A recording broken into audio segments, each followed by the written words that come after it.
Bocah itu pergi ke bank dan menatap lemari besi dengan penuh nafsu. Setelah kembali ke rumah, dia menyiapkan peralatan, memakai topinya. Lompatan pertama. Dia langsung pergi ke toilet bank. Lihat hasil awal. Dia melompat lagi, langsung ke lemari besi bank. Lihat tumpukan dolar di rak. Dia sangat senang, bergegas membuka pintu. Bersiap untuk menghasilkan uang, tapi sayang kantongnya terlalu kecil. Dia dengan cepat kembali untuk berganti menjadi spray. Melompat lagi dan lagi. Ruangan itu penuh dengan dolar. Dia masih tidak percaya. Tumpukan uang tergeletak di tempat tidur ini. Dalam sekejap mata, 8 tahun telah berlalu. Anak laki-laki dewasa. Untuk keterampilan melompat instan, dia lebih mahir. Melompat sesuka hati di mansionnya. Bahkan remote kontrolnya malas bergerak. Dia mengambil banyak uang. Lalu bergegas keluar. Pada jam besar. Mengagumi pemandangan malam London. Di bar. Antar jemput sembarangan. Tapi saat dia membawa pergi gadis cantik itu. Menarik perhatian seseorang lagi. Setelah malam yang hangat. Dia langsung pergi. Ke resor selancar. Masuk ke toko. Setelah memilih perangkat yang dia inginkan, dia muncul di permukaan laut. Tapi ramalan cuaca salah. Tidak ada gelombang di sini. Mendengar bahwa ombak di Fiji sangat bagus. Dia melompat ke sana lagi. Nikmati memecahkan ombak setinggi 9 meter. Setelah makan malam, dia mengakhiri hari dengan bahagia. Saat kembali ke apartemen, dia melangkah ke lift. Lalu teleportasi ke rumah. Tapi baru saja akan melepas pakaianku. Dia merasa ada yang tidak beres. Jangan berpikir untuk melarikan diri. Kami telah mencarimu selama 8 tahun. Bocah itu memandang curiga pada pria kulit hitam di depannya. Dia tidak tahu lawannya. Mengapa orang itu muncul di rumahnya? Saat Lau Bai melakukan pelanggaran pertama pria itu segera menyadari ada yang tidak beres. Mengatakan dia harus berbicara dengan seorang pengacara. Tetapi pihak lain tidak berniat menangkapnya, jadi tidak diperlukan pengacara. Pemuda itu melihat bahwa dia bukan seorang polisi. Minta pria itu pergi. Tapi pintunya sudah lama tidak dibuka. Sekarang rusak. Butuh bantuan? Pria ini mendekat. Seolah-olah dia telah tahu semuanya. Ketika pemuda itu tidak memperhatikan, dia langsung menjatuhkannya. Aku tidak akan pergi kecuali kamu menjawab pertanyaanku.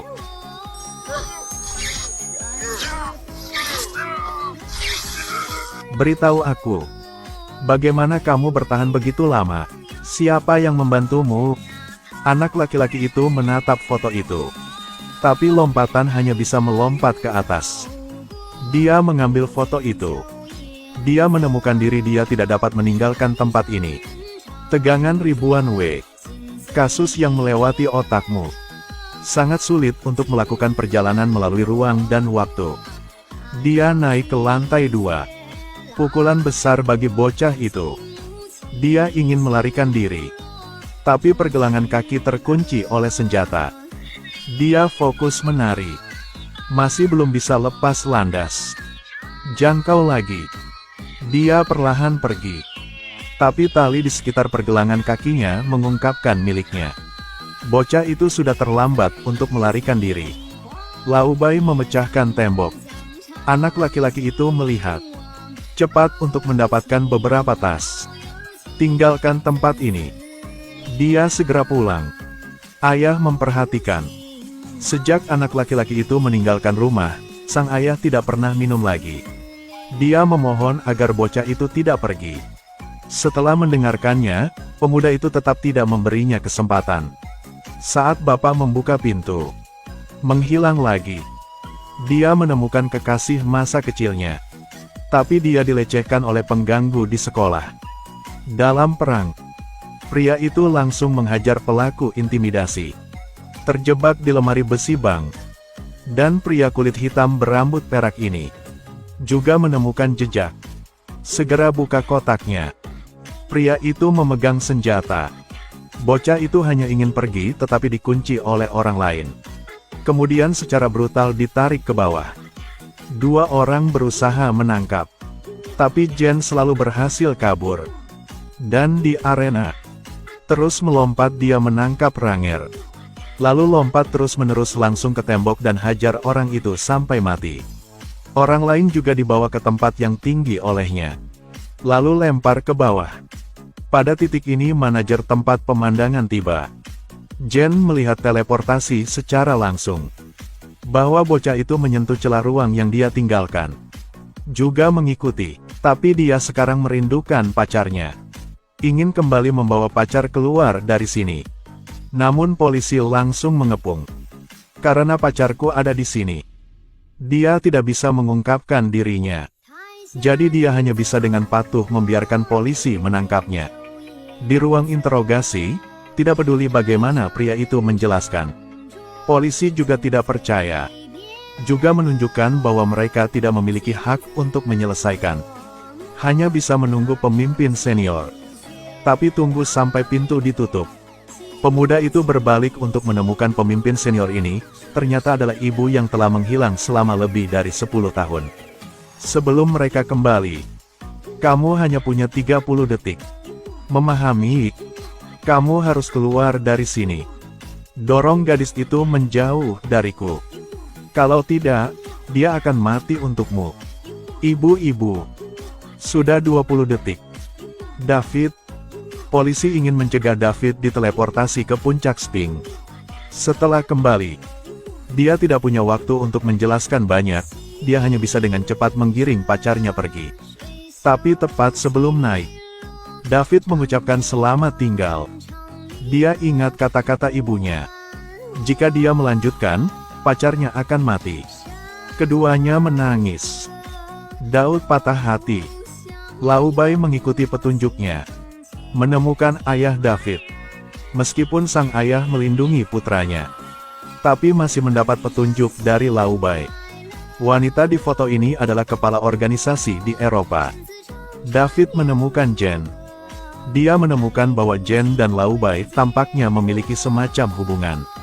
Saat berbicara, dia menemukan bahwa organisasi Ranger ini maha kuasa, tapi jahat. Setiap orang yang berada di dekat target harus mati.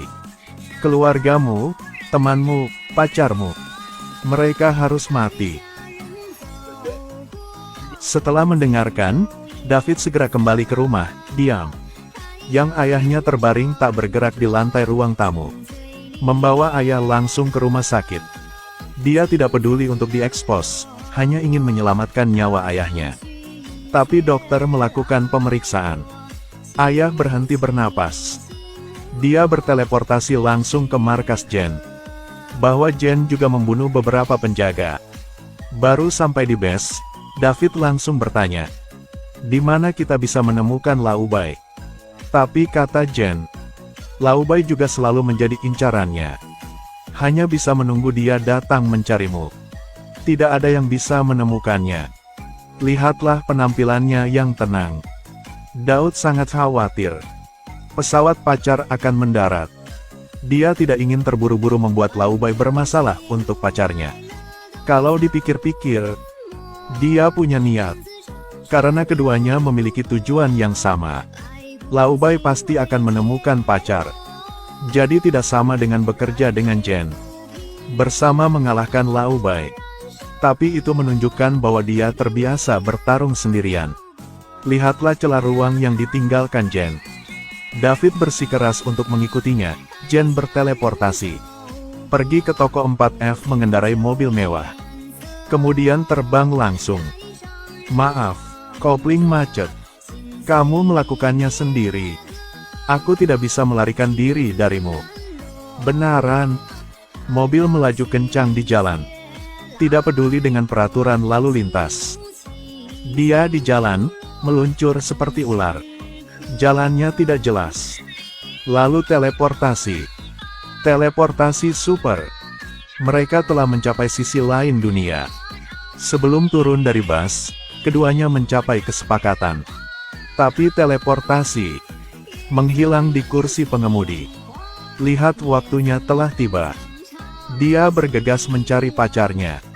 Menemukan bahwa Laobai selangkah lebih maju. Mendengar tentang keberadaan pacarnya, dia segera turun ke bawah di mana pacarnya berada, membunyikan bel pintu. Tidak ada yang menjawab. Dia langsung pergi ke balkon. Sangat meyakinkan untuk melihat bahwa pacarnya tidak dalam bahaya. Tapi sekarang ada suara yang datang dari bawah. Benar saja, Laobai datang. Dia tidak punya waktu untuk menjelaskan kepada pacarnya.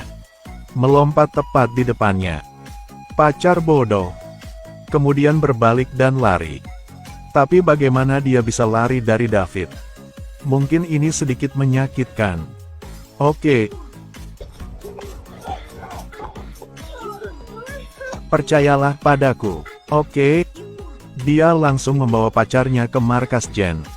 Dan Laobai juga pergi ke rumah pacarnya saat ini, melihat lantai yang berantakan. Dia tahu tempat ini telah diteleportasi. Mengambil botol semprot, celah angkasa muncul di depan matanya. Dia mengeluarkan peralatan, menekan tombol. Celah yang tidak terbuka itu langsung diperlebar oleh mesin. Di luar rumah, awan gelap datang. David menemukan Jen. Membahas penanggulangan. Tetapi melihat David membawa pacarnya ke sini, Jen benar-benar bingung. Dia tahu dia pasti akan diikuti. Benar saja, retakan berangsur-angsur muncul. Ranger akan mengikuti pengejaran sampai akhir. Keduanya baru saja lewat. Laobai melompat keluar dari celah. Dia melihat sekeliling.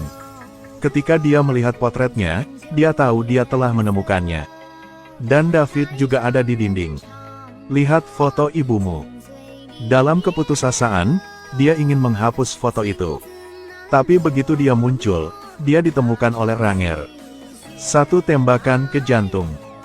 Dia dipaku ke dinding. Dia tidak mengerti mengapa dia ingin membunuh teleporter luar angkasa.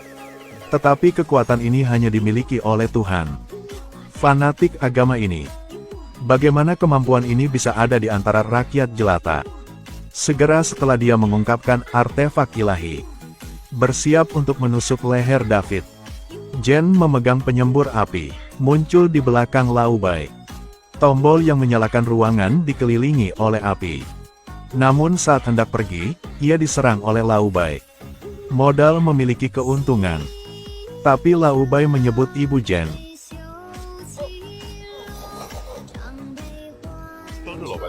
Menghadap Laobai. Jen pergi. Lihatlah Bas di depannya. Dia bergegas ke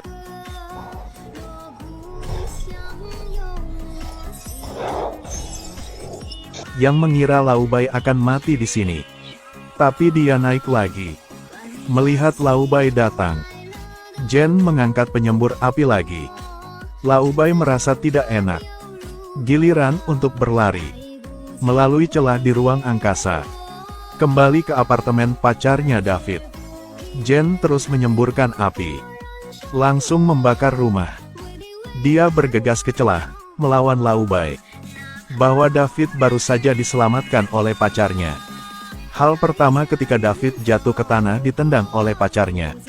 Ketika David menyatakan cintanya, Jen melompat mundur. Dia membawa kembali senjata Ranger. Mengunci mereka di rumah itu. Melihat retakan menghilang. Seutas tali melilit pinggang gadis itu. Belum menunggu dia mengatakan apa-apa, diseret oleh Laobai. Seperti itu, mereka akan datang untuk menemukan aku lagi. Melihat Jen mengaktifkan bomnya, tahan detonatornya, David segera tahu apa yang harus dia lakukan. Ia meraih lemari dan segera meninggalkan tempat itu. Di sepanjang celah, erangan datang. 2 orang berkelahi. Dari Roma ke Mesir, dari Mesir ke jalan raya. Akhirnya di medan perang. David menggunakan listrik tegangan tinggi. Baru saja meninggalkan Jen terjebak di sana. Sekarang dia harus pergi menyelamatkan pacarnya. Tapi saat dia muncul, dia dikendalikan oleh Ranger. Dia mulai mengaktifkan kekuatannya. Tapi Laobai memperingatkannya. Jangan lakukan hal bodoh. Dia tidak bisa memindahkan bangunan. Saat hidup dan mati, David tidak punya pilihan lain.